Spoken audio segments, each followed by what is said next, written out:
Bonjour. Thomas d'Aquin. Question disputée sur la vérité, question 10, l'esprit des mentes.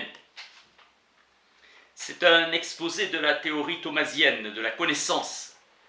Jean de Wildeshausen, maître général de l'ordre des Dominicains, avait prié Albert le Grand de lui recommander un étudiant qui pouvait être envoyé à Paris pour s'y préparer et devenir maître en théologie, 1252. De Mente permet de saisir les principales thèses de sa théorie de l'abstraction. L'intellect est une puissance, la connaissance de la chose et la connaissance de la quiddité de la chose. L'essence se dégage grâce à un processus de variation où les images ont un rôle essentiel qui est de préparer notre intellect possible à recevoir la lumière de notre intellect agent illuminé par les idées divines. De Mente insère des développements péripatéticiens dans le cadre d'une anthropologie augustinienne. Son originalité est d'utiliser la pensée trinitaire pour thématiser l'acte de réflexion. Par la contemplation, qui ne va pas sans réflexion, on s'assimile au divin. L'homme faisant par rapport au divin l'épreuve de l'insuffisance. Thomas d'Aquin fait de la réflexion un pôle de sa pensée. De Mente, la réflexion au centre même de l'homme, pointe de l'âme, si fine qui s'assimile au divin. Ipséité de la réflexion, qui n'est jamais entière, jamais essentielle comme l'est celle de Dieu. Malebranche dira que l'attention prédispose Dieu à nous éclairer par l'étendue intelligible. La vertu contemplative témoigne de la présence de l'intellect qui peut être en puissance. Denis, l'aéropagite, nomme les anges esprits divins ou intellectuels. Les puissances angéliques ne tirent point leur connaissance d'une analyse d'éléments, de sensations, ni de raisons discursives, purifiées de toute matérialité. Elles saisissent par intuition les intelligibles divins essences. Les anges bénéficient des illuminations divines, car ils sont par leur immatérialité les plus semblables à la déité. L'esprit est une puissance de l'âme. L'âme ne possède pas d'autre partie que ses puissances. L'esprit est aussi une puissance et non l'essence de l'âme. Le nom esprit est tiré du verbe mesurer. Les essences des choses nous sont inconnues, tandis que leurs puissances se font connaître par les actes. L'esprit désigne la plus haute puissance de notre âme. Saint Augustin assigne en nous l'image de la Trinité comme esprit, connaissance et amour, et ensuite comme mémoire, intelligence et volonté. L'esprit est à l'image de Dieu, principalement en tant qu'il est porté vers Dieu et vers soi-même. Augustin dit que l'âme est à l'image de Dieu dans la mesure où elle peut se servir de la raison et de l'intellect pour comprendre Dieu et le contempler. Mais l'âme peut contempler selon sa puissance, donc l'image de Dieu appartient à l'âme selon ses puissances.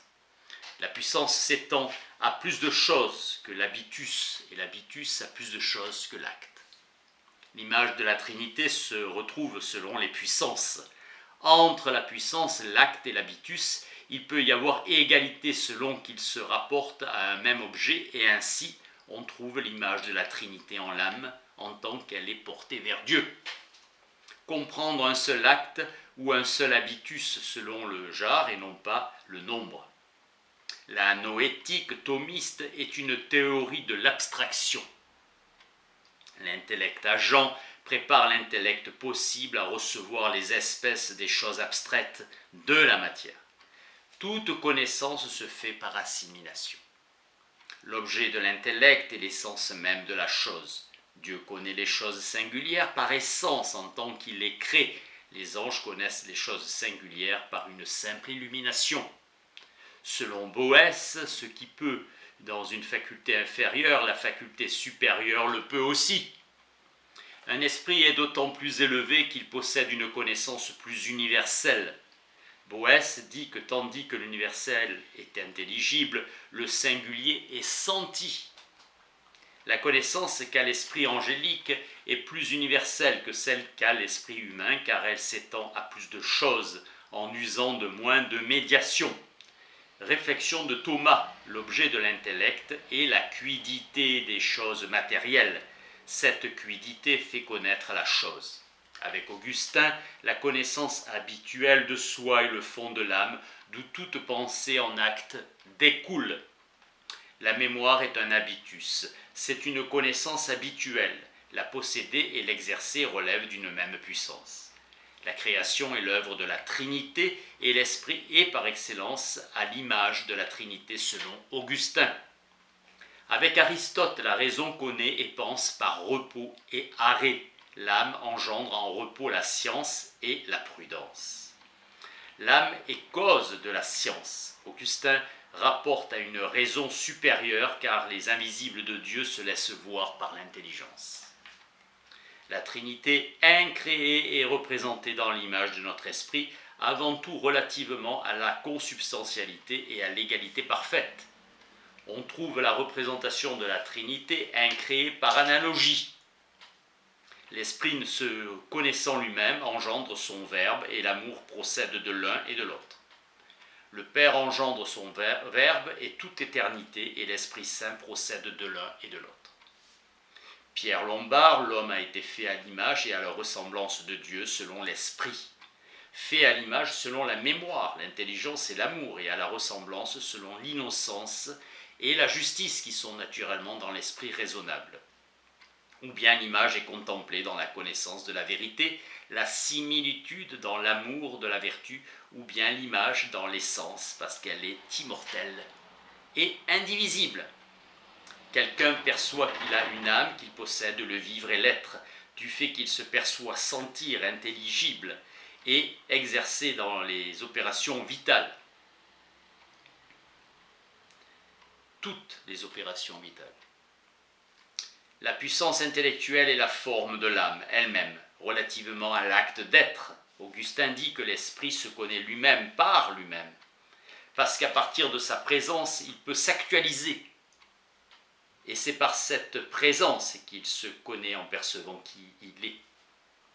L'âme est présente à soi comme intelligible à partir de son objet. Comme le bien se rapporte à l'affect, le vrai se rapporte à l'intellect. Augustin dit que le sens de l'homme intérieur permet de sentir le juste et l'injuste. Le juste par sa beauté intelligible, l'injuste par la privation de cette beauté. Hugues de Saint-Victor distingue en l'homme trois sortes d'yeux, l'œil de la raison, de l'intelligence et celui de la chair. L'œil de l'intelligence est celui par lequel Dieu est vu, et il dit qu'après le péché, cet œil nous a été arraché. L'œil de la chair par lequel nous voyons les choses temporelles. L'œil de la raison, suite au péché devenu aveugle en partie. Hugues de Sainte-Victoire montre que le corps et l'esprit ne peuvent être unis que si le corps s'élève vers l'esprit et l'esprit condescend au corps. Augustin dit que le sens de l'homme intérieur, bien supérieur à l'autre, nous permet de sentir et le juste et l'injuste. Le juste par sa beauté intelligible, l'injuste par la privation de cette beauté. Le juste et l'injuste désignent les habitus des vertus et des vices. La vertu d'une quelconque puissance de l'âme est déterminée par son objet. L'art est un habitus de la partie intellective de l'âme. La grâce est une lumière spirituelle. Ceux qui ont la grâce savent qu'ils l'ont. On aime la charité en soi. Aristote dit que la vertu est plus certaine que tout art. La vertu est dite plus certaine que tout art par la certitude de l'inclination vers une seule fin, mais il n'en est pas de même pour la certitude de la connaissance. La charité est un habitus de la partie affective. La charité est un don de Dieu et l'Esprit Saint accorde ce don d'aimer Dieu et son prochain. La charité est nécessaire au salut même, s'il est plus utile de ne pas le savoir parce qu'on conserve par là plus de sollicitude et d'humilité. Comme il y a en Dieu une immense bonté, il y a une immense vérité. La vérité est comme telle connaissable, la vérité suprême est suprêmement connaissable, et c'est l'essence divine. Voyant Dieu par essence, l'esprit parvient au terme du cheminement, c'est-à-dire à la gloire, et ainsi il n'est plus en cette vie. Selon l'ordre commun de la nature, personne ne peut voir Dieu par essence en cette vie. Et si voir Dieu par essence est miraculeusement concédé à quelques-uns, l'âme n'étant pas encore totalement séparée de la chair mortelle, ils ne sont cependant pas non plus totalement en cette vie, puisqu'ils sont libérés des actes du sens desquels on se sert d'ici-bas. L'être de Paul faisant le récit de sa vision de Dieu, il est montré que Moïse a vu Dieu par essence en étant ravi.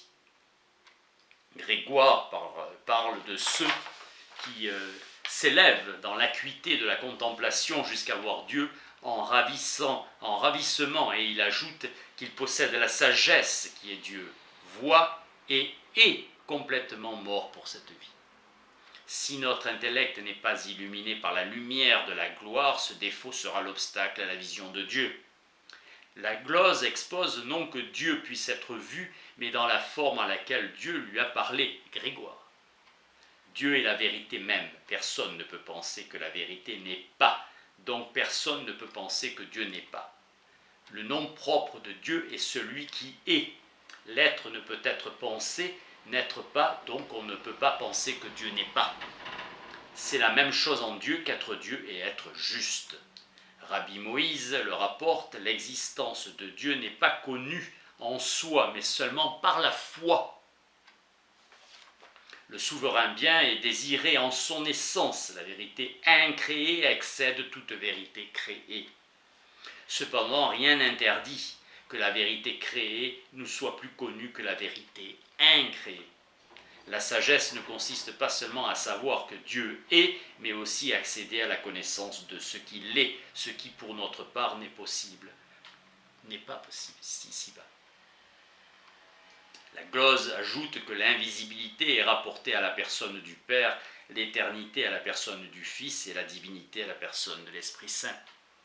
Nous pouvons parvenir à la connaissance de la Trinité par la raison naturelle. Quelques philosophes sont parvenus à la connaissance de la Trinité. Ainsi, Aristote dit par ce nombre, à savoir 3, nous nous appliquons à magnifier le Créateur. Aristote du ciel 1, 268 à 15. La trinité des personnes est connue dans la divinité d'une autre façon par les attributs essentiels qui sont appropriés aux personnes comme la puissance au Père, la sagesse au Fils et la bonté à l'Esprit Saint. Dieu possède en lui la plénitude de la bonté.